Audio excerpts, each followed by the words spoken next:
Welcome in, everybody, to this week's edition of Dynasty Lessons Learned. Today, we're taking a look back at the entire Week 2 NFL slate. We're digesting everything that happened. We're formulating some patterns, some trends. We're gathering a bunch of data. There was a lot of, I heard the ballers call it pendulum action. Like Andy Holloway was saying that like a lot of what happened in Week 1 kind of pendulum swung hard back in Week 2. You know, we had some really good performances from players who didn't do well in Week 1 and vice versa. So it's all just part of, you know, creating averages, gathering data, following, and trying to identify some trends in what's going on here. What teams are good, what teams are bad, what defenses are good, what defenses are bad, situations, usage, roles, all that kind of stuff. So today we're going to go down through the entire Week 2 NFL slate, going team by team, game by game, and I'm just going to give you basically my over-the-top reactions, not over-the-top, over the what is it called? Like overarching reactions to every single game and the impact players and what we're doing with them for Dynasty. So let's get started with the Thursday night game, the Washington Commanders versus the Green Bay Packers. I said this kind of last week, and then I talked about it a little bit more with John Paulson on the 4for4 YouTube channel, that I think the overarching thing for the Green Bay Packers is that their defense is really, really good. Their defense is phenomenal. So any players that are going to go up against the Green Bay Packers defense is going to be hard. We're going to have to temper our expectations against them, essentially, because this defense is so good and their offense is really good as well. They're definitely, I think, one of the top two teams in the NFC. It's going to be them and then Philadelphia are basically, I think, the top two favorites out of the NFC to make it to the Super Bowl. So Green Bay is phenomenal. We can start with them first because we can talk about their offense too. Obviously, Tucker Kraft had the phenomenal night. He had the 57-yard play, caught another touchdown, 25 fantasy points essentially on the week. Rest of season, and from Dynasty as well, I think Tucker Kraft is pretty much a top 5 tight end in terms of who I would prefer to have over Tucker Kraft in Dynasty is Bowers, McBride, Tyler Warren for sure. I think I would still take George Kittle versus Tucker Kraft. I think is a very interesting conversation, and then Tucker Kraft versus Colston Loveland I think is another interesting conversation. To where if we have Bowers, McBride, Warren, and then in some capacity it is Kittle, Loveland, Kraft. That's your top 6 right there for Dynasty. And for redraft purposes, I would 100% rather have Tucker Kraft than Colston Loveland. But for Dynasty, he's a top 6 fantasy tight end. I think he's easily above and has gone over Njoku and Ingram and Kelsey, Andrews, Kincaid, all those other kind of players that I think that he is just going to be a really, really good tight end. He just needs to be utilized as such. And I think that, seeing him being utilized like this, and especially with the injuries to Jaden Reed for the next 2 months, it seems like Matthew Golden's still kind of getting integrated into this offense. I think it's going to be leaning more heavily on Tucker Kraft for the remainder of the year, and that's going to be really good for his dynasty value and fantasy football production. Dontavian Wicks seems to be the main winner of the Jaden Reed injury. He's going to be the guy out of the wide receiver room that gets vaulted up into a higher snap share. Not to say that I'm buying Dontavian Wicks, but this might be a nice sell window for him. If you have Wicks and you've just been kind of chilling on him, maybe you could sell him, especially as bye weeks come up. Jaden Reed's going to be out in through November, they said.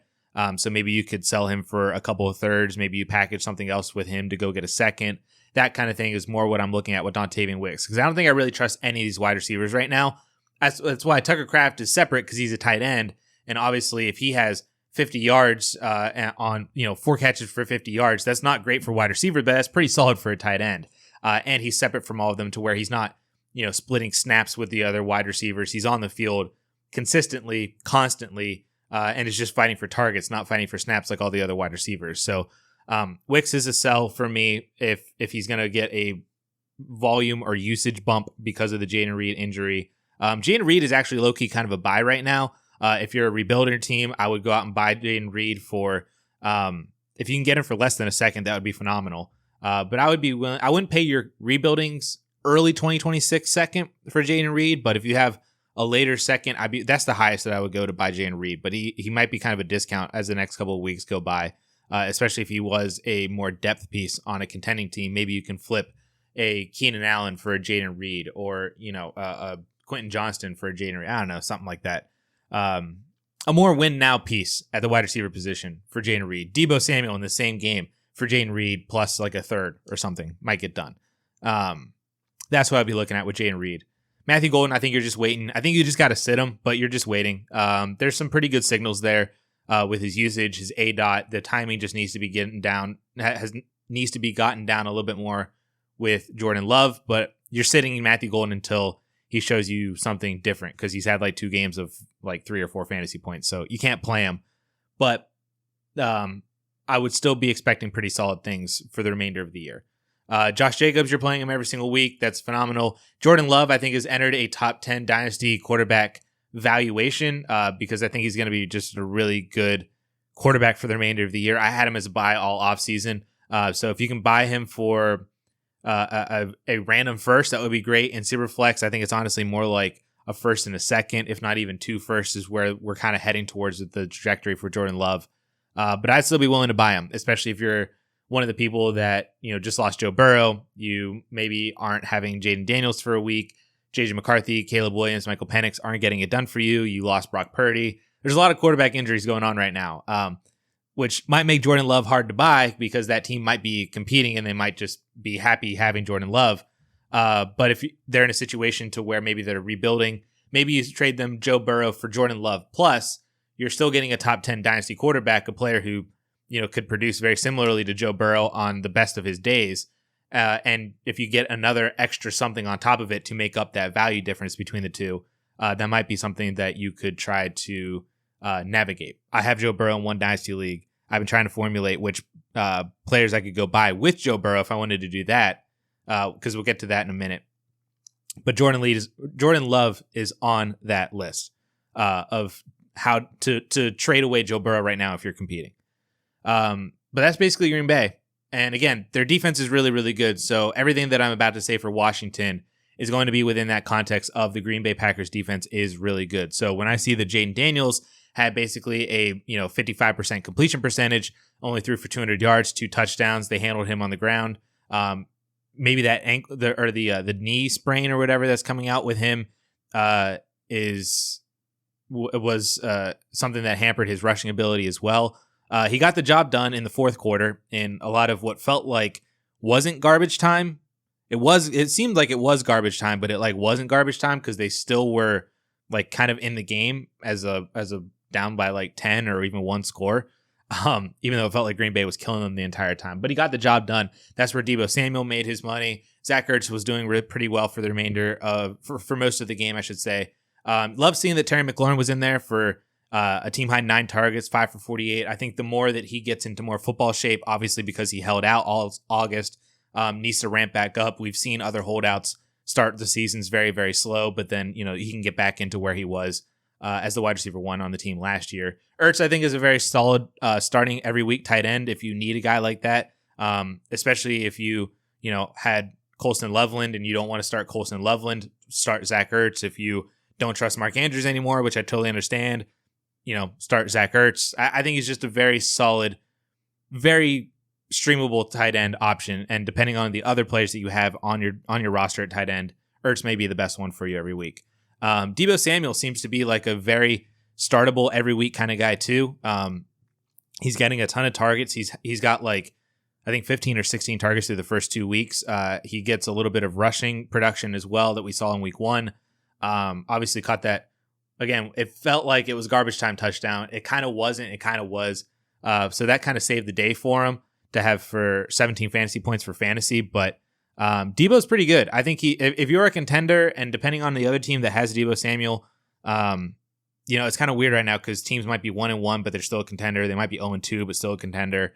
They might be 2-0 and for some reason don't feel like a contender, but maybe they are a contender. I don't know. It's going to get fleshed out a lot more as we go throughout the remainder of September and into October, as teams kind of start to separate between actually being a contender because their record says that they're 4-1, 4-2, 5-2, versus the teams that have starting to slide a little bit. Even if you thought you were going to be a contender, but you're starting out 1-1 or 0-2, then by the end of October, you're 2-5. You're on the opposite end of that, 1-4, 2-5, stuff like that. Then that's when teams are going to start buying or selling more according to the direction of their team, if they don't already have a direction based on where they were heading into the season. Obviously, the big thing with the Commanders, Austin Eckler is done for the year, possibly done for his career as well. You hate to see him go out like that with a torn Achilles. But if you had Austin Eckler as a contender, you don't have Austin Eckler anymore, and it kind of sucks. Ja'Cory Krosky-Merritt, I think, is a phenomenal sell high right now. He has looked okay, but he doesn't do a lot in the receiving game, if anything. And I expect Jeremy McNichols to take over more of the receiving workload that Austin Eckler is leaving behind, and that not go towards JCM as much. Maybe JCM sees an extra target or two because Eckler isn't there, and he's playing more of the full 3-down workload. But I do expect Jeremy McNichols to be integrated into a timeshare here for the Commanders with JCM. But I think JCM is a phenomenal sell high, even to the point where I would sell him for just a second, just because I don't think he's all that great. I think he's a beneficiary of the circumstances in which he found himself in terms of the team that he was drafted to. Then they traded away Brian Robinson, which I think they're regretting right now, because Brian Robinson would by far be the best running back on this roster if he was still there. And I think JCM he's just fine. He's just a dude who's just getting the role now. But I could 100% see them drafting a running back next year. We thought they were going to draft a running back this year early. I could see them doing that next year when you've got, Jeremiah Love and Nick Singleton and a whole bunch of like CJ Baxter or Justin Haynes from Michigan looks really good. Like there's a handful of really good running backs in the 2026 class that Washington could use. So I would sell JCM for a second. If you get anything more than that, fantastic. Moving into the Sunday games with the Rams and Titans game. The Titans are relatively easy. Cam Ward is still just being Cam Ward. He's a rookie quarterback. He looks pretty solid, but he's still a rookie. The team isn't all that great. So that's kind of what it is. And then everything else is kind of flowing down from the fact that they're not a very good team. Like Tony Pollard is getting an absolute boatload of touches. I think he had 19 or 20 touches last week. He's got 20 touches this week. He didn't catch his target for 92 yards. So he's really good for NFL purposes as a running back, but it's just not really translating into much for fantasy football. I think you're still starting him more often than not, unless your running back depth is really, really good and he's like your RB3, RB4, and you have other good wide receivers that you can start in your flex. Then maybe Tony Pollard is a sit for you. But I think more often than not, you're starting Tony Pollard just because he is getting a bunch of volume, and I trust the volume. And if he finds the end zone at some point, then that would be great for him. Calvin Ridley still catching 50% of his passes. At least he had almost 9 fantasy points here in PPR format, so it's not terrible. But I don't think you're trusting Calvin Ridley on a weekly basis. Alec is actually the one who's seeing a large market share of the receiving yards and caught the touchdown. So it's a good thing for those of you that bought into Alec Iomanner, because he seems to be not only the solidified wide receiver 2, but also could be growing into more of the wide receiver 1 role with Cam Ward for what happens after Calvin Ridley moves on as he's kind of aging out. Chigga Okonkwo, solid game, but I'm not trusting him as my tight end spot. But that's pretty much it right there. It's the main players: Ward, Pollard, Ridley, Alec. Those are the guys for Tennessee. The only one you're really starting every single week is Tony Pollard. Alec is on the up and up for what it seems like with his early usage. Ridley, you were waiting for the usage to kind of get better, and that's going to all flow from Cam Ward being better than just a generic rookie quarterback, who I still think is solid. Like, I'm not selling Cam Ward, and I think he's going to be good, but he's started 2 games, and that's just kind of where we're at. On the Rams side of the ball, they pretty easily won this game. Stafford throws for 300 yards, 2 touchdowns. And Devontae Adams was pretty good. Puka Nacua, pretty good. Also had that 40-yard touchdown. So both of them had pretty phenomenal fantasy football weeks. That's pretty much it for the LA Rams wide receivers. You're just starting both of them, and that's it.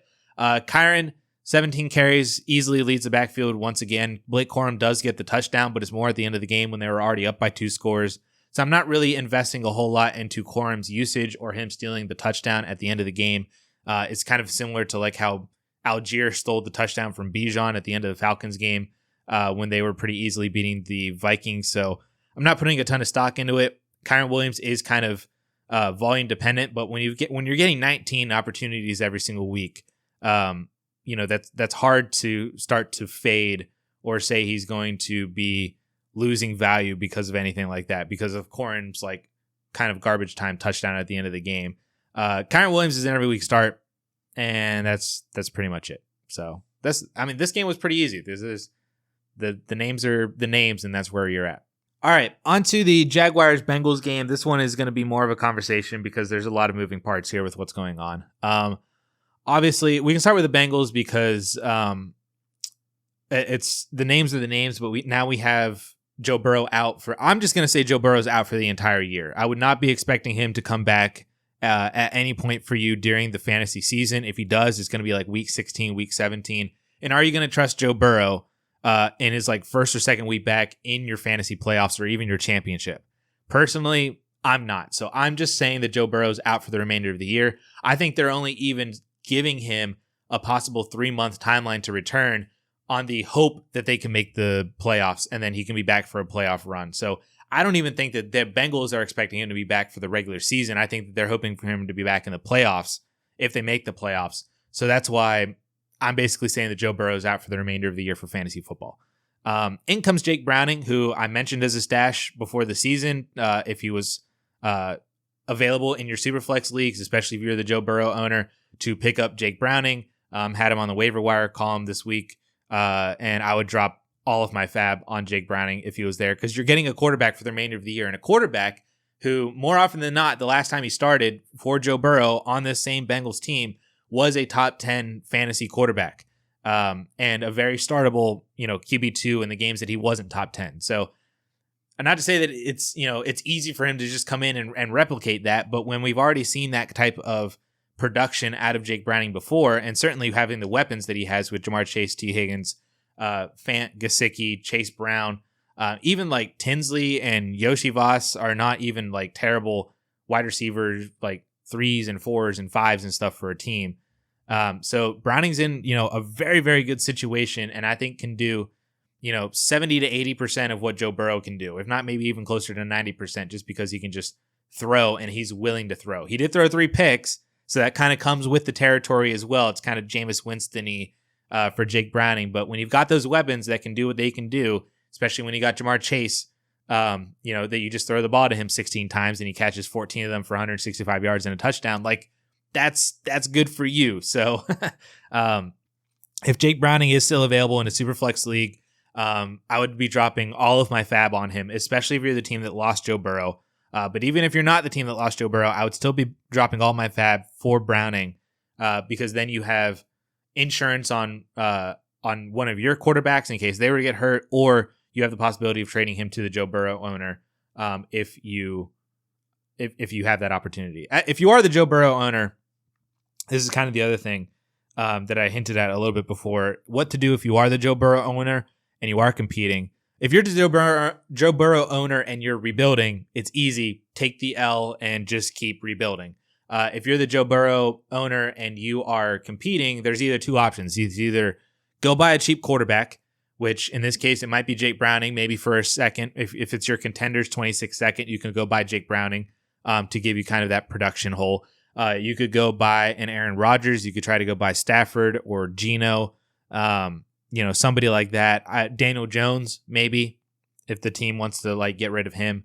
I probably wouldn't buy Spencer Rattler. That was the name that just came to my head. He's got good production so far, but I just don't know how that continues.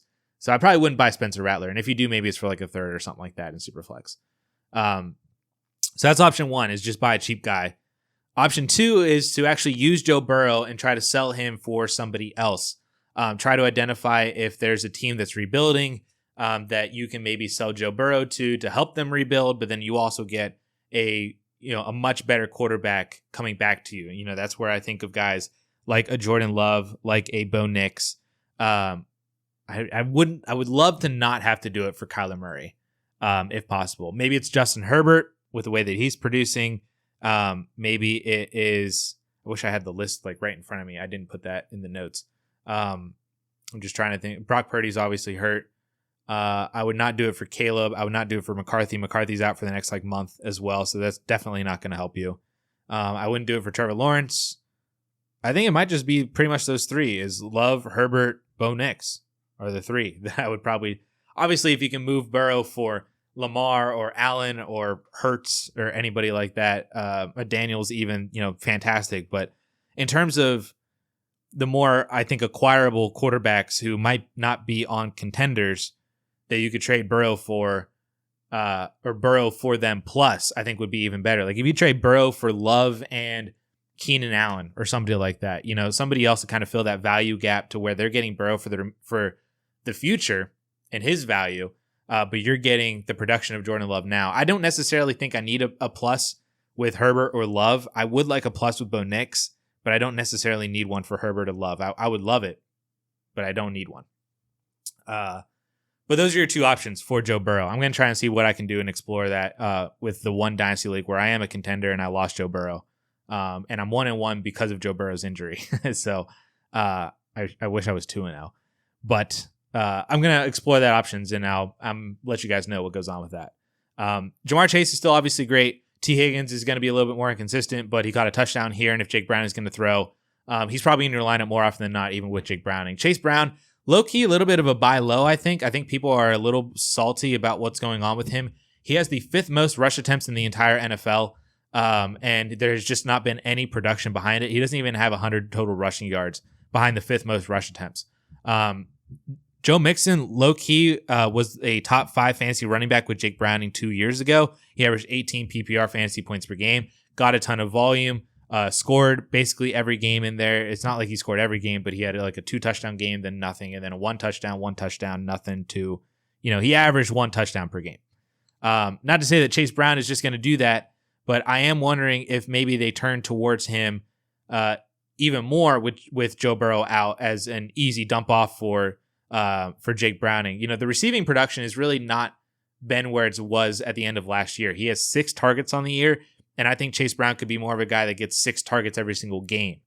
So that's really the main lacking area for Chase Brown is he's not getting the receiving volume and he hasn't been efficient on the ground.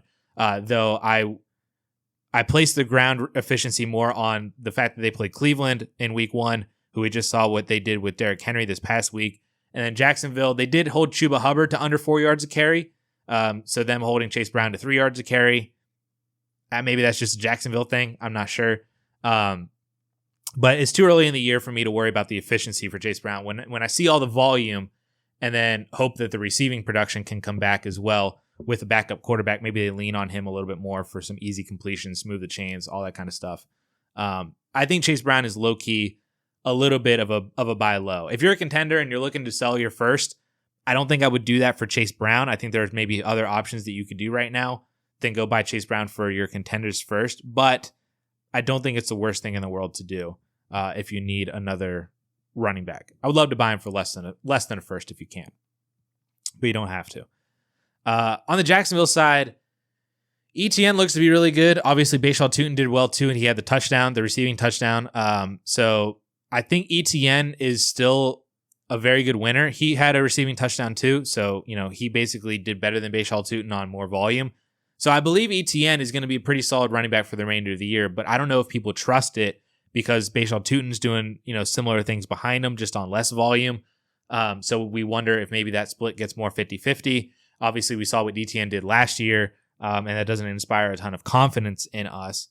But ETN might be a solid buy option if you need a running back and you're a contender, you have a second. ETN's not the worst thing in the world. Tutin's not the worst thing in the world either. For a nice buy low, if he even is a buy low. Obviously, the big thing is Trevor Lawrence had 271 and 3. Didn't really feel like it though, because all that production went to Parker Washington and Diami Brown, and then threw the other 2 passing touchdowns to the running backs. So you can't do anything with Parker Washington or Diami Brown. You're not starting them.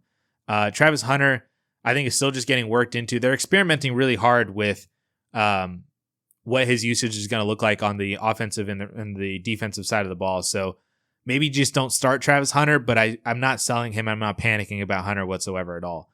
BTJ, he's seen the 12th most targets in the entire league, or top 15 targets. It was 12th most prior to Monday night. 19 total targets, 5 receptions. So on paper, you would love to say, trust the volume, and then that's just going to work. The production is going to follow, essentially. But then, you see all these people on social media, and I've even dove into his film a little bit too, and you see all the, he ducks away from contact. He doesn't want to run crossers. He had a 4th down drop. He caused both interceptions for Trevor Lawrence. Could have had a touchdown or two if he doesn't duck away from the contact, blah, blah, blah. I understand that. But at the same time, I don't know how you just stop throwing it to Brian Thomas Jr. Like, maybe you try to rework how he's being used. Maybe this is the Shane Waldron thing. Maybe I did just ignore the fact that Shane Waldron was coming into Jacksonville, and I just trusted Liam Cohen a lot more. But, we saw Shane Waldron sucks for wide receivers. So maybe this is the Shane Waldron thing, and that's why BTJ and Travis Hunter aren't being used all that well and why they're being outproduced by the guys behind them. But Trevor Lawrence has a lot of blame on himself for missing BTJ and the reception percentage for him, where 19 targets, 5 receptions. It's not all just because BTJ is, ducking out of the way from contact. I saw numerous throws from week 1 and this past week where if Lawrence placed a better ball, BTJ wouldn't have to shy away from contact. I want to say he's a wide receiver and he should just be willing to take that contact. But at the same time, if I was Brian Thomas Jr., I wouldn't be selling my body out for, just to try to move the chains for 5 yards or something like that. And then maybe you get a personal foul penalty and 15 yards added on top of it. Great. But then you're hurt and you might have a concussion. You're out for a week or two or something like that. Or it even gets worse and you break like your collarbone or dislocate your shoulder or anything else like that. And you're out for multiple weeks. I understand that from a Brian Thomas Jr. standpoint, because if I got hit by any of those guys, I would die instantly on the spot. So I understand not wanting to take on a lot of contact, especially when you're running crossers over the middle, and when Trevor Lawrence is delivering you balls that, as you're starting to sit down in a pocket in zone, he's throwing you a ball as if you were continuing to move, and if you continue moving, you're going to get slammed right into a car accident of a linebacker. And get hurt, maybe not even catch the ball. I place a lot of blame on Trevor Lawrence as well. So on paper, that's where I still see Brian Thomas Jr. as a good buy and still a top 10 dynasty wide receiver, just because we saw it last year and he's getting a bunch of targets and none of the volume and none of the production is coming behind that volume. So I'm choosing to believe they're going to figure it out with Brian Thomas Jr. and Travis Hunter, but especially Brian Thomas Jr., and I will buy low on BTJ as much as I can. I would rather have BTJ than Marvin Harrison. I'd rather have BTJ than Garrett Wilson. I would still rather have BTJ than Emeka Egbuka right now. I would rather have Ted McMillan than BTJ. And I'd rather have like London than BTJ and probably JSN than BTJ. I'd rather have BTJ than Ladd McConkey. So he's in that whole mix of a bunch of really good wide receivers right now, but I'm not selling him by any means. I'm not panicking. I would rather buy than sell. Now, Cleveland and Baltimore. The Cleveland side of this is pretty fun, and it's easy just because the clock is ticking on Joe Flacco, and that may or may not be a good thing for the receiving weapons on this team. Judy had 8 targets, but Flacco, I am getting a little tired of the Joe Flacco-ness just because the dude has like a 3 speed on Madden. Because he is so immobile. He's the statuest of statues back there, and he can't do anything when pressure's in his face, and he's not even all that accurate either. And it's kind of I want to say he was simultaneously good for Jerry Jeudy and Cedric Tillman and David Njoku and Harold Fannin, and also is kind of holding them back a little bit to where maybe Dylan Gabriel is better, maybe Shedeur Sanders is better because they're 20 years younger than Joe Flacco. And they're more mobile than Joe Flacco, so maybe that they can do, something more with the ball in their hands than with Joe Flacco back there, who does provide nice, I think, security and somewhat of consistency. But there's just way more upside with going with either one of the 2 rookies. So Joe Flacco's leash is extremely short. Honestly, I wouldn't be shocked if they turn towards Dylan Gabriel as a starter by the end of the month. And I understand how you could say, well, that doesn't sound good for any of the receiving options. I understand that, but simultaneously, like I said, Gabriel offers more upside. And if there is more upside injected into this offense and that upside kind of hits, that's a good thing for all the receiving weapons. So I think at this point, maybe you just kind of sit Judy. Maybe you just kind of sit Tillman.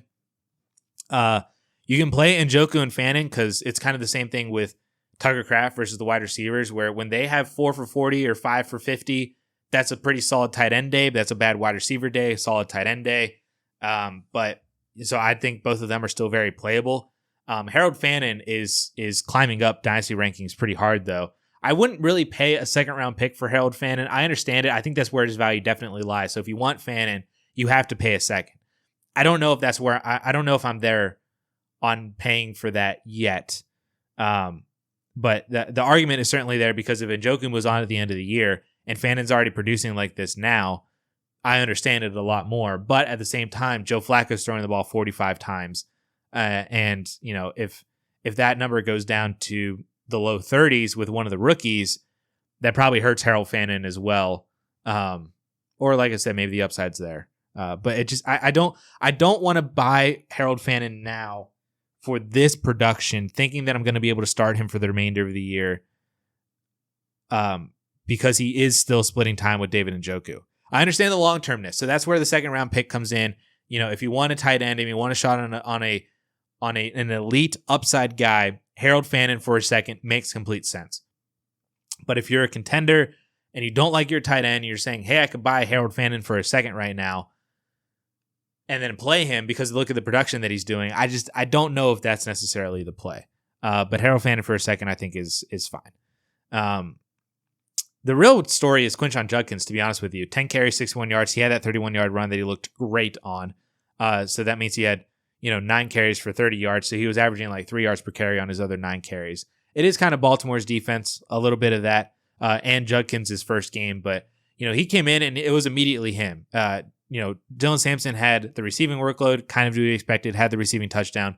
Judkins had 3 targets and 3 receptions, though. So, it's not like Sampson's taking all of the receiving work. And I love seeing the fact that Judkins is getting utilized out of the backfield as a receiver. That was a part of his game that we didn't know would translate to the NFL just because of how Judkins was used in college and with how Cleveland specifically had already used Nick Chubb by not giving him a ton of receiving work. So if Judkins is going to be a running back that for the remainder of the year is going to be more of a guy that's like, 225 or 240 carries and then another, 40 targets, that's a pretty solid running back for the remainder of the year.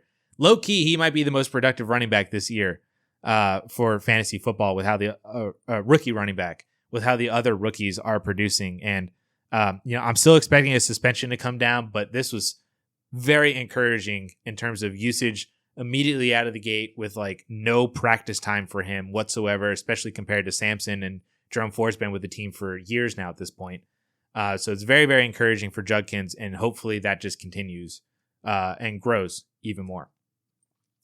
Baltimore, very easy. Lamar's great. Zay Flowers is great. Tez and Hopkins and Tylan Wallace catching touchdowns. Sure. Bateman, you're probably not really playing him every week. Derrick Henry plays the Cleveland Browns defense, and it seems like the Cleveland Browns defense, who I think was also top 5 against running backs last year, seems like they're also going to be top 5 against running backs this year, having held Chase Brown and now Derrick Henry to under 40 rushing yards in a game. So running backs against Cleveland, probably not going to be a fun thing.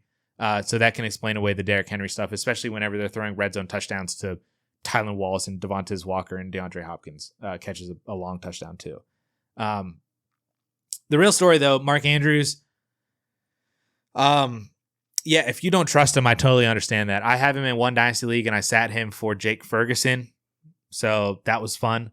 And I think I'm very much moving out of Mark Andrews because it's only going to get worse whenever Likely comes back. And, he's probably going to be a guy that, you can stream if you want. If you think he's going to score a touchdown, that's totally fine. But there's going to be a lot of other tight ends that offer that same kind of production on a weekly basis. That when Andrews is catching 1 pass for 2 yards on 3 targets. Yeah. So if you want to sell Mark Andrews, sell him for anything. Sell him for a third if you can. That's totally fine. Sell him for, Zach Ertz if you're a contender. That's totally fine. I don't even know if that's even a trade that the other person would do.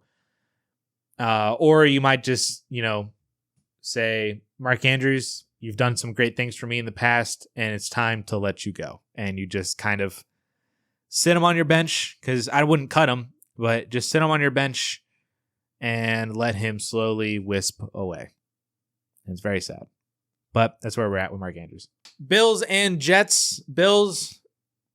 This game wasn't great. James Cook kind of just took things over. He had 130 yards and 2 touchdowns. So James Cook, arguably a top 10 dynasty running back at this point. I was kind of down on him a little bit, but I'm starting to buy in just because I think James Cook is a good running back, and he's got the contract now. I think he just might be good. I think James Cook is just good now. And I know other people are like, well, duh, we tried to tell you. And, it took me a little bit of a while to get there, but I'm there now. James Cook is very good. Every week starter. Josh Allen didn't have that great of a game just because all the touchdowns went to James Cook, essentially.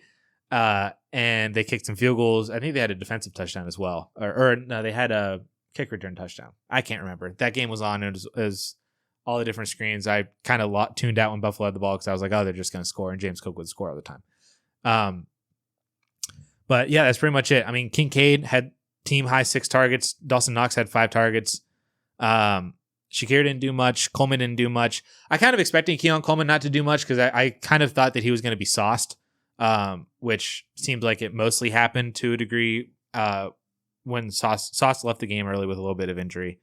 But I was really in on Keon Coleman as a buy last week, saying that I kind of view him very similarly as like a top 25 dynasty wide receiver. Maybe you want to buy him for a late first. I'm still there. I sat him for this game in all my redraft leagues that I had him just because I knew, not to say that I knew, but like my suspicion was that he was going to get Sauce Gardner, which was not going to be a good thing. So it ended up working out to sit Keon Coleman, but that doesn't mean that I'm out on him anymore or that his production in week 1 was a fluke. I'm still very much in on him. Just Sauce Gardner's very good. But that was Buffalo. New York, the only thing that you can take away from this New York Jets game is the fact that this is going to happen with Justin Fields. This is the Justin Fields experience to a T. Amazing in week 1, which honestly, the main takeaway from week 1, and especially with what happened that we'll get to it with the Steelers game, is their defense seems like it sucks. The Steelers defense looks really bad. So maybe that was just a Steelers defense thing last week. And then Fields is not a good quarterback. Fields is not a good NFL quarterback. He's going to have these games where he just completely lays an egg for you for fantasy football. Then he's going to have another game where he rushes for 70 yards, 2 touchdowns, throws another touchdown, and you're going to be so happy with 25 fantasy points. But this type of game is the exact reason why I never wanted to have Justin Fields on my dynasty roster. I was always selling him for a first-round pick, and I just do not want Justin Fields on my team because this is the reality. Every single week, you can get a game like this. You can get a game like last week. You have no idea. And now Justin Fields is probably going to be out for week 3. Tyrod Taylor is a pretty solid pickup. Honestly, I wouldn't be shocked if later on in the year, Justin Fields gets benched at a later point and then Tyrod comes back in even when Fields recovers from the concussion. This is why I don't like Garrett Wilson. This is why I'm still skeptical on Breece Hall. It just seems like it's a Steelers rush defense thing at this point, and why I just don't really want Jets players on my dynasty roster. This reason right here. So that's pretty much it. Dolphins and Patriots. Drake May had a phenomenal game, as I had hoped that he would against the Dolphins defense after watching what they did versus the Colts in week 1. I had hoped that Drake May would do really well. He did. 230 yards, 2 touchdowns, 30 yards rushing, and a touchdown on the ground. Love to see that. Diggs again didn't get a whole lot done. Kayshon Boutte had the touchdown, but didn't do anything outside of that. So it was kind of a weird game in that regard. The big storyline for the New England game, at least, is definitely their split usage, or the lack of the split of usage between Ramondre Stevenson and TreVeyon Henderson, which is just going to basically be the main theme for today's show with rookie running backs, is that you just can't play really any of them at this point. Genty, I think you still can, but TreVeyon, Harvey, even Amari Hampton, after what we saw on Monday night, you can't play these guys at this point because the volume just is not there. They are still behind the other veterans on their team. So Ramondre, not that I'm saying that he's like a start every week, but he's a flex option that if you held on to him, hoping for this early season production, that he would hold on to more of the volume until TreVeyon kind of came along. That's kind of what we're starting to see. And, he got a lot of volume last week, wasn't all that efficient. Got a lot of volume this week, had 130 total yards. So it's just, you hate to see it for TreVeyon. And I don't love seeing it with Ramondre either, but like Ramondre's not a bad running back. And if you had him, or you bought low on him as a contender that just wanted depth, you have yourself a RB3 with some upside until the script changes. So sit TreVeyon until basically for the foreseeable future until something changes. And it's not like I'm playing Ramondre either, but if you are playing a Patriot running back, you're playing Ramondre right now. That's kind of where we're at. Dolphins side of the ball, love seeing that Tua and the Dolphins just in general kind of came back to life. 315-2 for him. Jalen Waddle caught the touchdown. Tyreek went over 100 yards. Achane finally getting receiving workload. 8 for 92 and 1. That's just insanity. Not doing much on the ground as to be expected, but all of Achane's production is going to be through the air, essentially, I think, for the year because the offensive line is just so bad. But the Dolphins are kind of like the better version of the New York Jets, where you're going to get games from them like we saw last week where everything just sucks. None of them are good. Tua doesn't look good. The offensive line can't do anything, and they're all bad. Or you're going to get games like this where, Tyreek is pretty solid. Jalen Waddle is pretty solid. Achane's getting a lot of receiving work too. Touchdowns are finally being scored. And it just might be dependent on if you can predict if they're up against a good defense or not, or up against a very blitz-heavy defense, maybe especially too. So you've got to live with the inconsistencies for the Dolphins offense, but at least you know that when the Dolphins offense is good, and you have Tyreek or Jalen Waddle or Achane especially, that you should get solid production out of them in the good weeks. That those are just the main guys. You have the main Dolphins guys. And if you have them, you know that that's the story for them, essentially. So I'm not buying them. I would love to sell Tyreek and Waddle, honestly. I'd even love to sell Achane a little bit, but he's obviously much more higher of a value as a potential top 5 dynasty running back. I'd love to sell Tyreek and Waddle, though, just because I just don't really want that headache every single week. And I think that there are better options, especially with Tyreek. There are younger options doing very similar things that have more longevity or upside associated with them than being tied to, is this a good week for Tua, essentially. Niners and Saints. The Niners are fairly easy. Mac Jones came in and he was utilized as if he was Brock Purdy. Kyle Shanahan just said, hey, you're the same guy. I mean, in some regards, they kind of are the same guy. But, we've seen, like how Sam Darnold came in before he was with the Vikings and he did well with the Niners when Purdy was out. It's just a Shanahan system. So Mac Jones looked pretty good. Obviously, when you have the ability to throw to Christian McCaffrey and give him, 20 touches and he has over 100 yards and a touchdown, good for Christian McCaffrey. The big storyline then, other than that, is Juwan Jennings got the lead volume for targets. He even came into the week injured and still had 4 more targets than Ricky Pearsall. Pearsall, I think, is going to be a fine starter. I can understand if you want to play some of the games of like, is Pearsall a starter or not? He's not an every week guy, but I think he's going to be a fine starter more often than not. Juwan Jennings, though, kind of underrated. This was the production that I was hoping for when I was saying all offseason that he's a really good dynasty buy, and that he might even be more productive than Ricky Pearsall.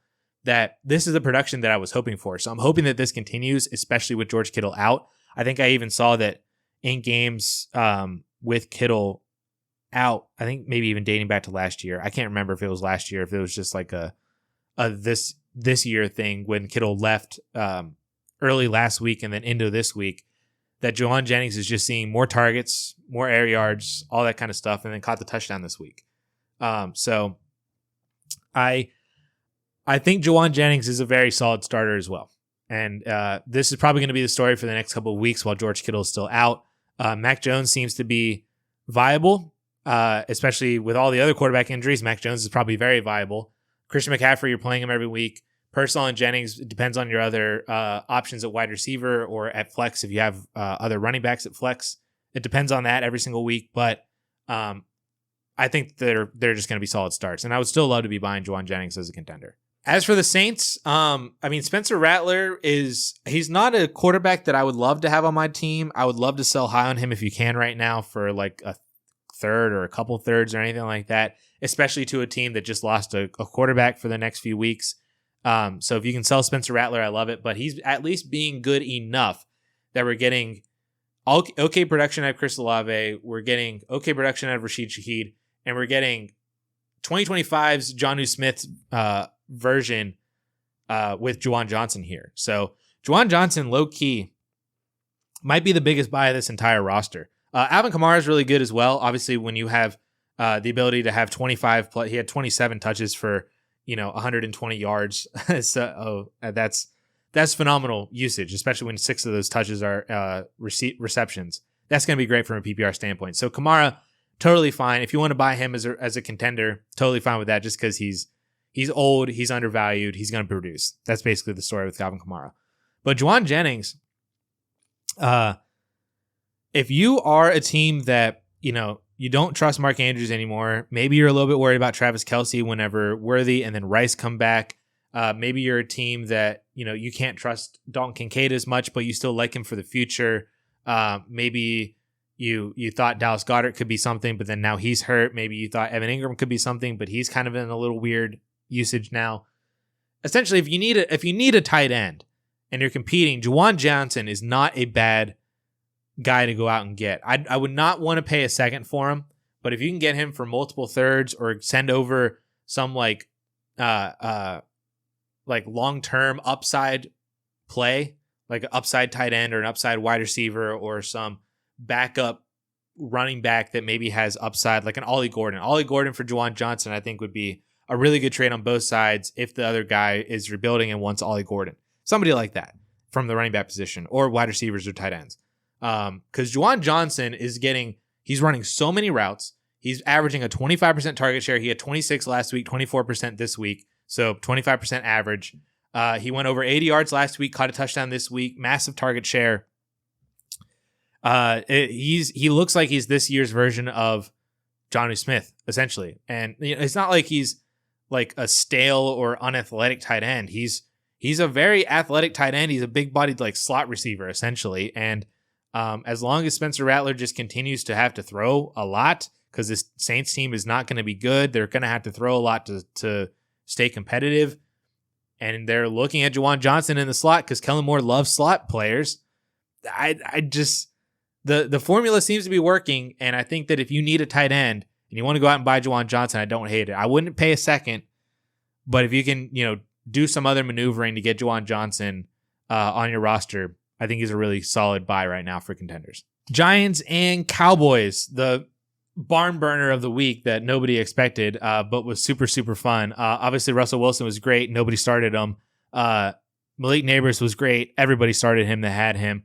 Wan'Dale, low key, is like if you're debating between Wan'Dale Robinson and Ricky Pearsall, like I don't think that like most people would pick Ricky Pearsall, and I probably would too. But like I don't think that that's like a bad start-sit decision to have or to ask, because Wan'Dale, as long as this team just needs to throw, whether it's Russell Wilson or Jameis or when Jackson Dart comes in at some point, Wan'Dale is the wide receiver too, and he's going to get a ton of volume every single week. Obviously, all the defensive coverage is going to go over to Nabers, and Wan'Dale's just chilling. He's a good wide receiver. Kind of gives me like Sterling Shepard vibes from what they had a few years ago with Eli Manning. And Wan'Dale's just going to be solid. Like, he's not a guy that I would be like, oh, you got to go buy Wan'Dale as a sneaky starter. But he is a sneaky starter if you have him. Maybe if you can get him into a package deal and part of a bigger trade, that could be solid wide receiver depth if you needed some wide receiver depth. Essentially, that's Wan'Dale. I would love to see Theo Johnson get integrated a little bit more. 4 for 34 is not bad. Obviously, 5 targets when they throw the ball 40 times.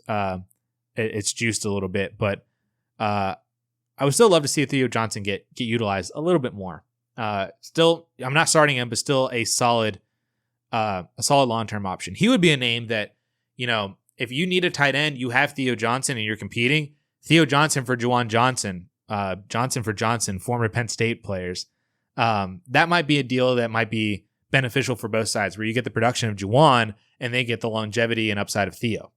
So that might be an interesting trade if you're looking for an example of a 1-for-1 to buy Juwan. The really big story, though, here is Cam Skattebo took over the lead role from Tyrone Tracy this week. Tracy had way more receptions. Skattebo had 2, so that's not bad. But Tracy had 4 on 5 targets. But Skattebo doubled his rush attempt volume, got the touchdown as well. So I'm wondering if we're starting to already see the flipping of the workload duties where Scadaboo is going to take over more of the backfield than Tyron Tracy. And this was what I was scared of and why Tyron Tracy was more of a sell. And if you can still get out from under Tyron Tracy, I think that would be very beneficial to do. Not to say that I would like sell him super low, because I think he's a solid handcuff.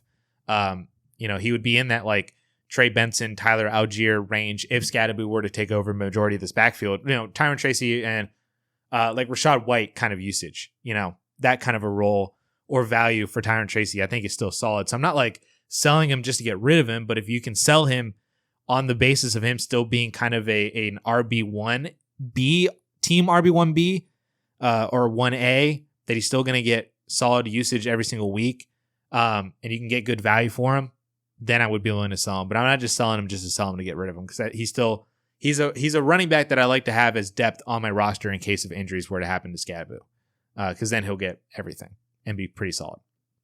That's it for the Giants. Cowboys, Dak was great. Lamb was great. Ferguson's great. George Pickens is great. Kevontae Turpin, I highlighted in my waiver wire video.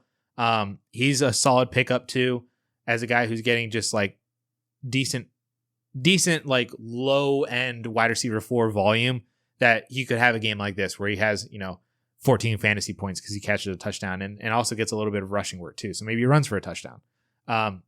I think Turpin should be rostered in every single Dynasty league, essentially. Javonte, 24 touches, man. 97 rushing yards and a touchdown, 6 for 33 through the air. He's a guy that I am buying into. I actually trust Javonte Williams more than I do Travis Etienne at this point, which I don't know if that's actually a fair take. But I trust Javonte to hold off Sanders, Blue, and Maffa more than I trust Etienne to hold off Bashal Tutin.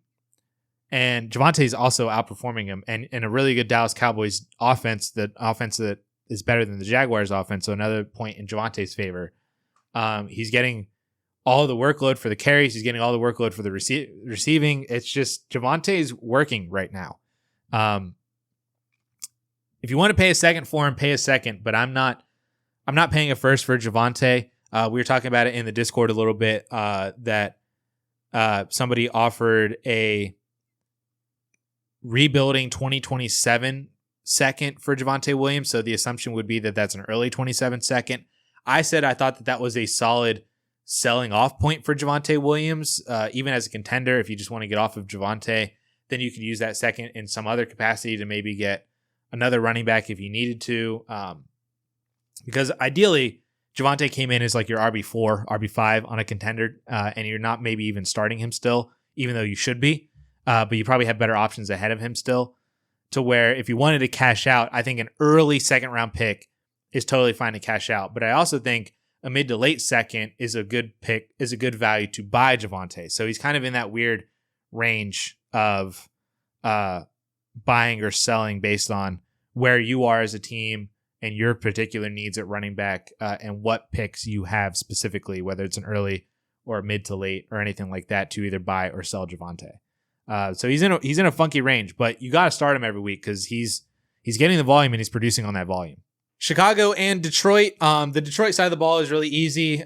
Their offense is still really good. And I think that especially because they were playing at home for the first time, not playing against the great Green Bay Packers defense, they're giving a little bit of a middle finger to Ben Johnson, I think, or maybe to the rest of the NFL and to like the media, saying that we don't need Ben Johnson. We're still as good as ever, especially after last week's debacle too, against again, a very good Packers defense. Boy, was it so much fun to have Amon-Ra St. Brown on Sunday. He like almost single-handedly was winning me like 2 leagues that I have him in, and it was phenomenal. So when the lines are still really great, and everybody is still very startable. No worries about Amon-Ra, no worries about Jahmyr Gibbs, other than the fact that he is still splitting time with David Montgomery, but he's going to have games like this where, he's just so much more efficient. He finds the end zone, catches another few passes, and is just really good. But I think this is, even with this game is still highlighting that Jahmyr Gibbs, when David Montgomery is healthy, does not have, massive 20 to 25 plus point upside on a weekly basis when David Montgomery is healthy. So I think that's this game is still highlighting that when they score 7 touchdowns, Jahmyr Gibbs is still doesn't even crack 20 fantasy points. He scored 19 PPR points. So that Monty is a really big issue for Jahmyr Gibbs.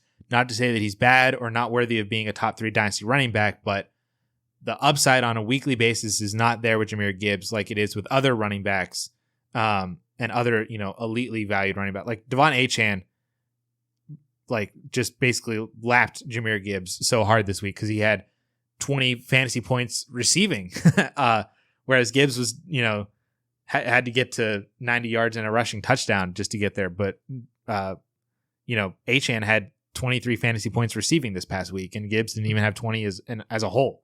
So that's the only thing with Jahmyr Gibbs. Jameson Williams caught 2 really awesome long touchdowns. Isaac Tesla continues to look really good on no volume whatsoever, so he's just a guy that needs an injury ahead of him. Sam Laporta, you got to live with these Sam Laporta games too to have the games like he had last week when he had 15 fantasy points or whatever. But the Lions are awesome. In terms of Chicago, Caleb Williams looked decent. Obviously, all of his production went over to Rome Odunze, who seems like he's being the wide receiver 1 for Caleb Williams over DJ Moore. DJ Moore is still solid, but Rome Odunze is looking like he's Caleb Williams' best friend. Cole Kmet and Colston Loveland are vulturing the crap out of each other. You cannot start Colston Loveland until anything changes. So if you have Loveland and you draft him in the first round or early second, and you thought maybe you had a startable tight end, you do not at this time. You do not. Same with Burden. Burden is not doing anything. Monangai came in a little bit on DeAndre Swift's usage, but Swift still outproduced him, out-touched him, out-efficiency'd him, and scored a touchdown. So not to say that Swift is all that good. He's getting by on just enough volume. And he found the end zone this week, so that was solid.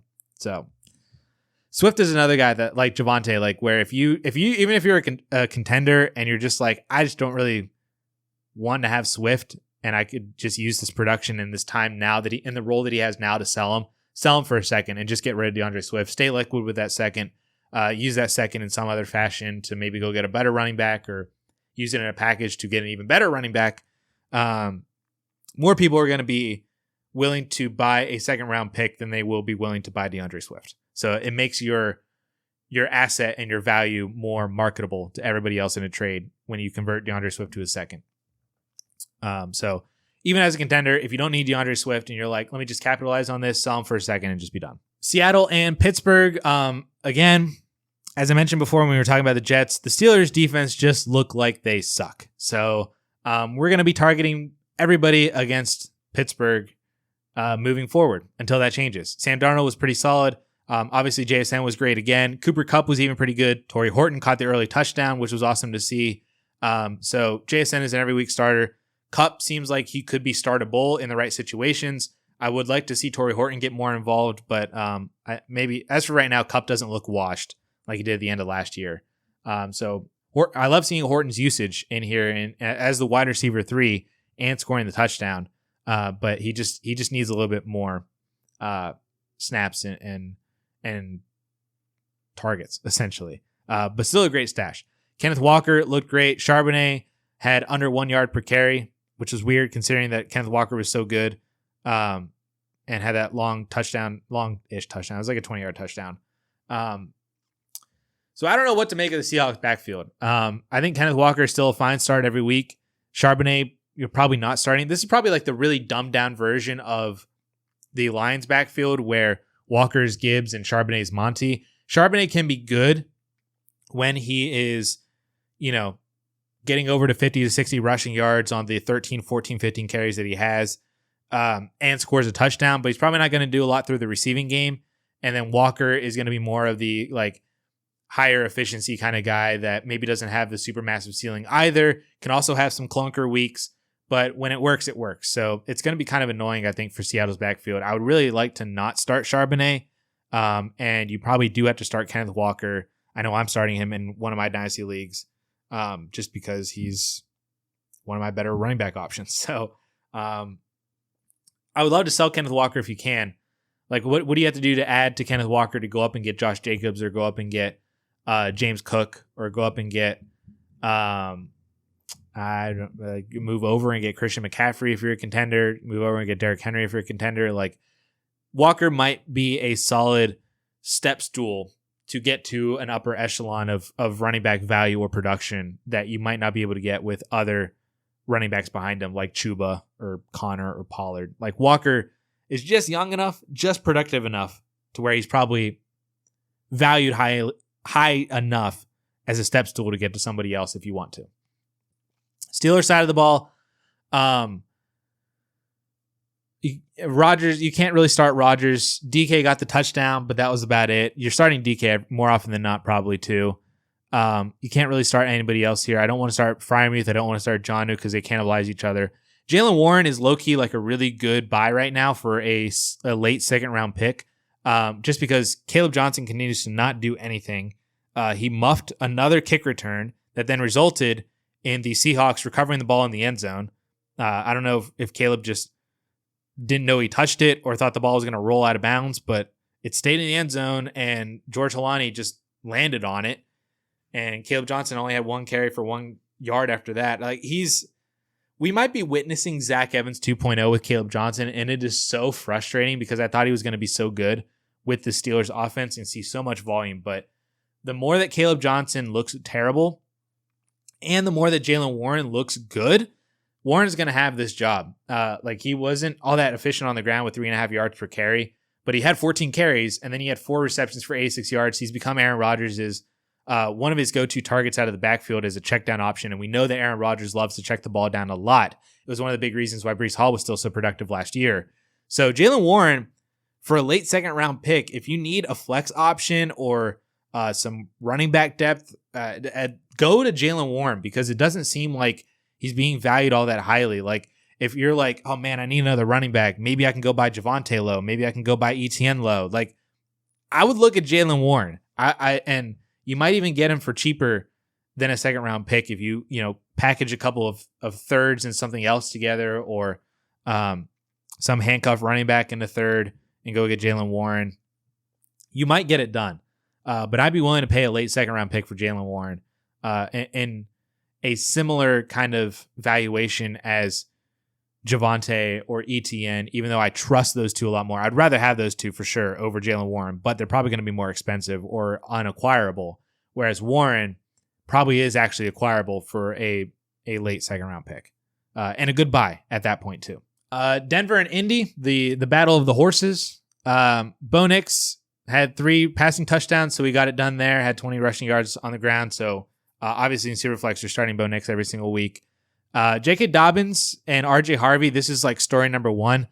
As I mentioned before, TreVeyon Henderson, you can't start R.J. Harvey moving forward until something changes. And J.K. Dobbins is low-key a pretty solid start moving forward too, because he has the trust of Sean Payton and he's producing well with it. So I wouldn't pay a second-round pick for J.K. Dobbins. I would be selling J.K. Dobbins for a second if you had him. But again, as we get into bye weeks here and then injuries eventually crop up, Dobbins for a third or a couple thirds is not the worst thing in the world right now. And he might stave off Harvey a little bit more than what we all want, but he's getting the job done. The team's pretty good. And he's looking good himself. So it's J.K. Dobbins as a start, R.J. Harvey as a sit until further notice. Courtland Sutton didn't do well this game. I feel like that might be a Colts defense thing. Evan Ingram didn't do all that much either. Marvin Mims caught a touchdown. Troy Franklin, 8 for 89 and 1. We're never wrong, folks. We're just early. That's my motto here with Troy Franklin. That I was in on him so much as a rookie. So we're never wrong. We're just early. I'm hoping that Troy Franklin is starting to win the wide receiver 2 role. That from moving forward, we're going to see base wide receiver snaps for Sutton and Troy Franklin. Mims will get integrated as more of the wide receiver 3 in the slot, but it's going to be Troy Franklin seeing the majority of that workload over everybody else and over Pat Bryant and Vele and everything. And if that happens, the wide receiver 2 for Bo Nix is probably a pretty solid role. I'm not buying Troy Franklin right now, but if you held on and you were hoping, I think the arrow is hopefully trending up for Troy Franklin. And we just need to see more of this consistently. Never wrong, just early. Indianapolis-wise, Daniel Jones continues to produce well, stole another freaking goal line touchdown from Jonathan Taylor, who had a massive, massive day. So Jonathan Taylor is obviously an every week start, had the long touchdown receiving too. Warren, phenomenal, top 3 Dynasty tight end. This was a Josh Downs week, which I think might have been to be expected considering that Pittman was going to play against Pat Surtain. So I know last week, kind of like Keon Coleman, I was really in on Michael Pittman too, and I still am. He had 4 for 40. But I think this week was also to be expected just because of the cornerback matchup. And that's why a lot of the more of the targets went to Josh Downs and more to Alec Pierce. So might be more of a situational thing with Michael Pittman, but I trust him more often than not, especially with the fact that he had 8 PPR points playing against Pat Surtain for a decent amount of the game. But that's your Colts right there. I mean, hopefully they continue to play well. They're 2-0. Daniel Jones looks like a solid buy if you just lost Joe Burrow or JJ McCarthy or anything like that. I wouldn't pay a first for him in Superflex, but 2 seconds maybe gets it done for Daniel Jones. He looks good. Has a multitude of weapons to throw to. He has a really good efficient run game with Jonathan Taylor, super efficient. It might just work. Obviously, the upgraded offensive line, it might just work for Daniel Jones and the Colts. Cardinals and Panthers. The Panthers, low-key, continued to still kind of not be good, even though, there's a lot of garbage time. Bryce Young threw the ball 55 times this week for 328 yards and 3 touchdowns. So he got it done for fantasy if you had to start him as your QB2 in Superflex. But it was just all volume at that point. Chuba was didn't do much to the air, but they immediately started this game down 7-0 after a pick 6 or a fumble recovery or whatever it was. And then it was all garbage time after that. Chuba did score through the air. So for everybody that tried to tell me that Chuba wasn't going to see as much receiving workload or as much workload just in general, just because of the additions of Rico Dowdle and Trevor Etienne, so far through 2 games that you have been wrong and I have been right. So I think Chuba continues to be a really solid RB2 every single week. And he's just kind of getting everything. The Panthers defense or the Panthers offense isn't all that good, but he's getting the volume and he's getting solid receiving work. So that's pretty solid. Ted McMillan, fantastic. I think he's arguably a top 10 dynasty wide receiver at this point. Hunter Renfrow, 2 touchdowns in this game. Sneaky. He might be taking over the wide receiver 2 role over Xavier Legette. Legette had 8 targets, 1 catch for -2 yards, and Hunter Renfrow had the 2 touchdowns. So that's pretty much it with that. Hunter Renfrow, if I don't think I had him as an ad on the waiver wire, but pay attention to Hunter Renfrow. Add him if he's still available for sure. Jatavion Sanders, this is what we love to see. Jatavion Sanders was my 2024 rookie tight end 1, and looked solid for like 4 or 5 games last year, then had that horrible neck injury where he like landed on the top of his head and kind of came down. His whole spine like compressed and it looked so gross. Out for basically the remainder of the year. And then had to come in this year and compete with Tommy Tremble. But my personal hope and what we're seeing right now is that Jatavion Sanders, I think, is beating out Tommy Tremble. And JT Sanders might be the real number 2 target for this team. Behind Tetero and McMillan in terms of the passing game. And if that happens, we see all the time that the best fantasy tight ends are always either the first or the second target on their team. And obviously all the defensive attention is going towards Ted McMillan. It's going to go towards shutting down the run game with Chuba Hubbard. But if Bryce Young and this Panthers team is going to need to throw, kind of like how Juwan Johnson is right now, except JT Sanders is a lot younger, has the pedigree out of Texas, with a really good production profile on that team with other really good wide receivers around him. He still produced. JT Sanders, man, I think is a really, really, really slept on tight end for Dynasty. And is, I think, just as interesting as Brenton Strange, perhaps more interesting than Theo Johnson, and is kind of entering this top 15 Dynasty tight end valuation if he continues producing like this. So definitely pay attention to JT Sanders, and if you can buy low on him, I probably wouldn't go and like try to buy him straight up, but I'd probably be including him in trades as an add-on if you can get that done. On the Cardinals side of the ball, everything just kind of, I'm done with Arizona. I'm just gonna come out and say it. I'm done with Arizona. I'm done with Kyler Murray. I don't want him on my team.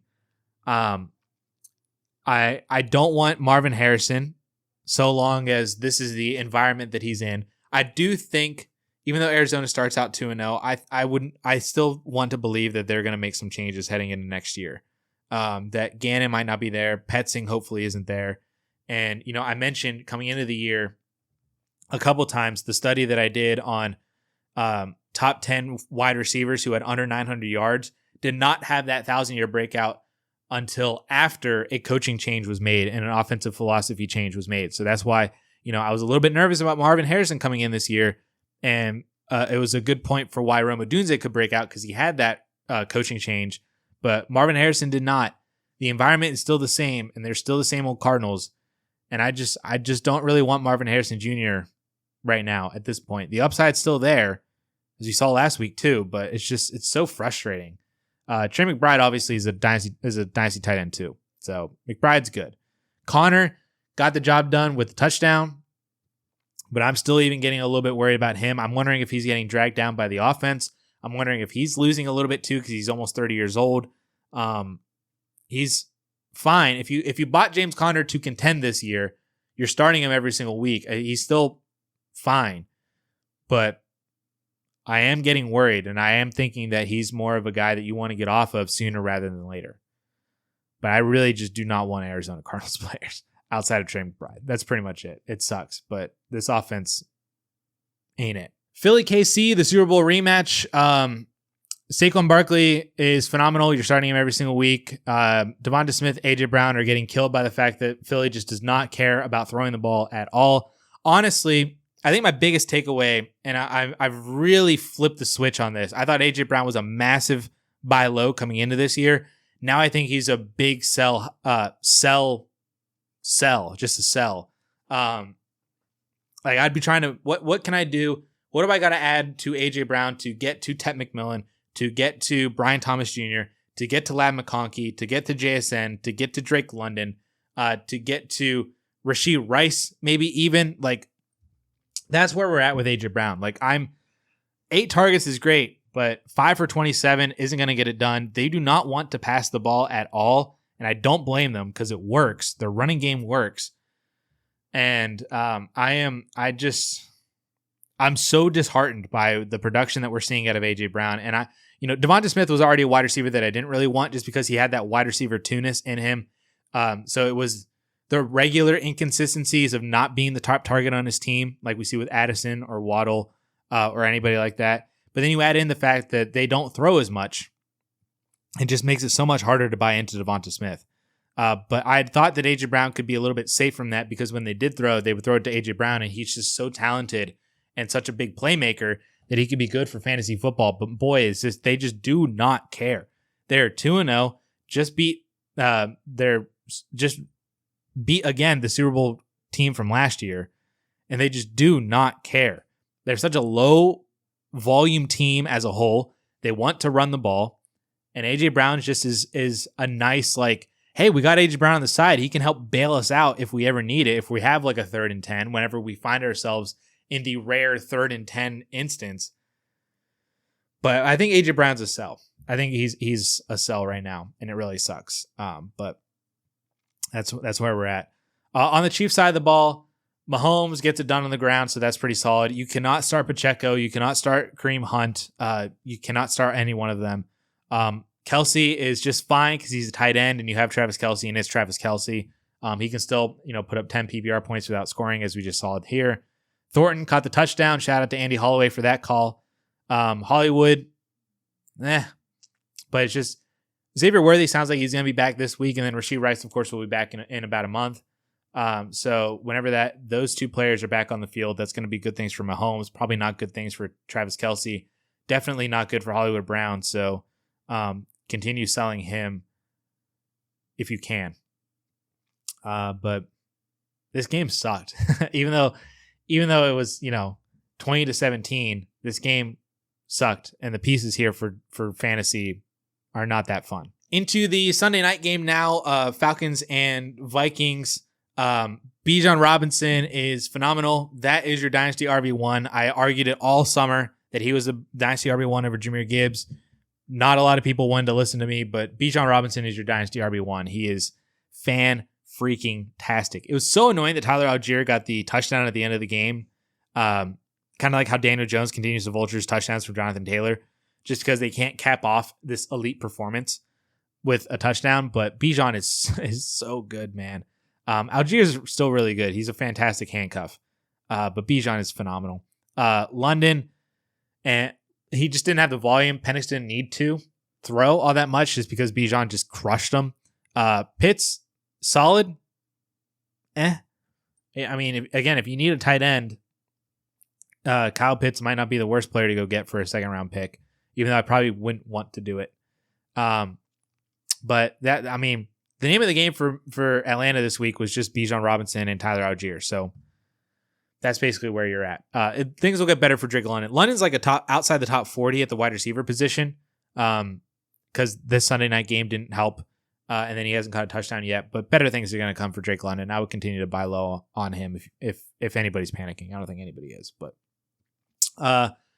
Vikings side of the ball, McCarthy is now hurt, but continues to have growing pains. Does not look all that good. But now we're going to get Carson Wentz in here, so that's going to be pretty fun, personally for me, as like the one last Carson Wentz apologist. So I think Carson Wentz is going to be good for Justin Jefferson and TJ Hawkinson.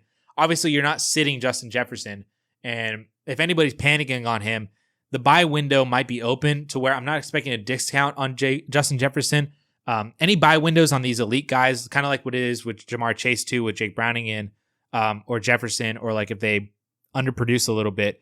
Buy windows do not equal discounts for these guys. Buy windows just equal the fact that they're available to be bought, essentially. So if you could turn Puka maybe into Justin Jefferson, or turn Amon-Ra into Jefferson, or I don't know, something crazy like Emeka Egbuka into Justin Jefferson, like Egbuka and a first for Jefferson, sure, that might get it done. And I probably would be on the Jefferson side for that one. But they're still figuring things out. We forgot that JJ McCarthy was still a rookie, that he was still recovering from a massive knee injury from last year. So he's got growing pains, but I think Wentz is going to come in here and actually be pretty good. So you're still starting Justin Jefferson. Hawkinson, you may not have a better option. Maybe he's a guy that if you wanted to go buy Juwan, or wanted to go buy Zach Ertz, or wanted to go buy TreVeyon Sanders and plug them in over Hawkinson while they figure this out, I don't blame you for that one. Aaron Jones got hurt, which sucked to see. So Jordan Mason is going to, I think, have some pretty solid role here as more of the main RB1. And if the offense is better with Carson Wentz, that's probably going to be a good thing for Jordan Mason. He should have had a touchdown. I don't know why they didn't just run the ball with him on the goal line when they had that opportunity. But it's hard to start Vikings, I think, that aren't named Justin Jefferson. So we'll see what Carson Wentz, pick him up off of waivers if he's still available. But he might make this offense better over the next few months as McCarthy deals with this high ankle sprain that he's got. The first Monday night game, Buccaneers and Texans, Baker Mayfield, 215-2 was great, or solid, I should say. Bucky Irving was pretty good. Rachaad White got the touchdown at the end of the game that won the game. Egbuka scored, so great. Mike Evans, 5 for 56 on 11 targets. Tampa Bay is pretty easy because it's like you start Baker, you start Bucky, you start Mike Evans, and you start Emeka Egbuka right now.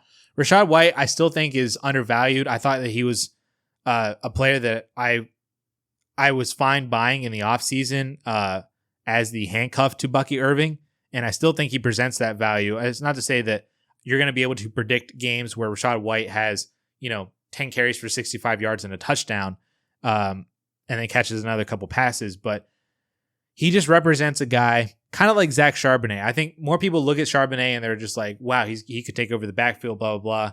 But I think Rachaad White's kind of in that same range, and I think that's what makes him a little bit undervalued is because most people don't view it that way. But he's a really good handcuff, and then has weeks like this where if you were in desperation mode for running back, you could throw Rachaad White out there and hope for him to score double-digit points on efficiency or receiving or falling in the end zone. All three of which he did basically here. So buy Rachaad White. He's in the buy category for me. Egbuka is great. Mike Evans is great. That's basically it right there. There's your Tampa Bay Buccaneers. Sorry, I just kind of flew through that. But I'm getting a little bit done with this video. These games, man, these weeks when there's no bye weeks and there's 16 games, it really takes a toll on the old speaker system we got over here. Anyway, Texans side of the ball, kind of the same story. Stroud is still not great. Got the touchdown to Nico Collins at the very beginning of the game, and then Nico just kind of disappeared after that. He had 9 targets for 3 receptions, so that's pretty solid. I'm not worried at all about Nico Collins either. I would continue to buy into him, but he's pretty much the only Texan that I want to play. Like, Chubb got the job done with the touchdown, the 25-yarder at the end of the game, but I mean, he's not really doing much else after that. Marks had that 37-yard catch. Chubb had a 27-yard catch. So they had a play where they were good. But, Hutchinson's not doing anything. Schultz not doing anything. Higgins isn't winning. Watson, Jalen Noel isn't doing anything. I continue to not want CJ Stroud on my team. I continue to want to sell Nick Chubb. And I continue to want to buy Nico Collins. That's basically where we're at with the Houston Texans, because I don't really want or need anybody else. Like Higgins, you can hold on to him if you drafted him. Just hold on to Jaden Higgins and see if this sorts itself out. Or maybe he's a player that you could package in with a second and then go get somebody else that's better. As a kind of a rebuilder to contender move. That's what Jaden Higgins, I think, presents right now. But he's not a must sell. He's just a nice stash that you can't play. Last game of the video, last game of the slate, the last Monday night game that apparently ESPN doesn't want to show me stats for. So good thing I know how this game went and can remember numbers because fresh in my mind. I didn't watch. I couldn't make it through the night. This game started at 10 o'clock Eastern time and I just could not do it. I got through the Quentin Johnson touchdown, basically, and that's where I had to call it. Justin Herbert, you're playing him every week. He was on that list of players that if you wanted to sell Joe Burrow for, try to go get Justin Herbert. Keenan is great. Quentin Johnson caught another long touchdown. I'm not worried about Ladd McConkey. It's just, the all 3 wide receivers are still pretty good. That you're playing Keenan Allen every week, you're playing Ladd McConkey every week, but the ceilings for both of those guys may not be there on a weekly basis because the other one might vulture him a little bit. So if anybody's worried about Ladd, buy low on Ladd. Continue to buy Keenan Allen if you're a contender.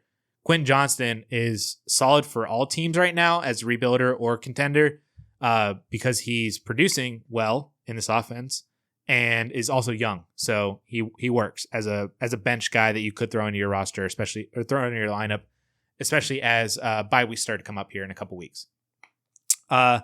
As for the split between Hampton and Najee Harris, again, just to kind of cap off the theme of today where I mentioned that you just can't play rookie running backs. We had 2 in this game. I think if you want to sit Omari and Hampton, I'm totally on board with that just because he didn't look all that great. And Najee basically copied him in terms of rushing volume and efficiency. I think they're both under 40 yards still on under 10 rush attempts.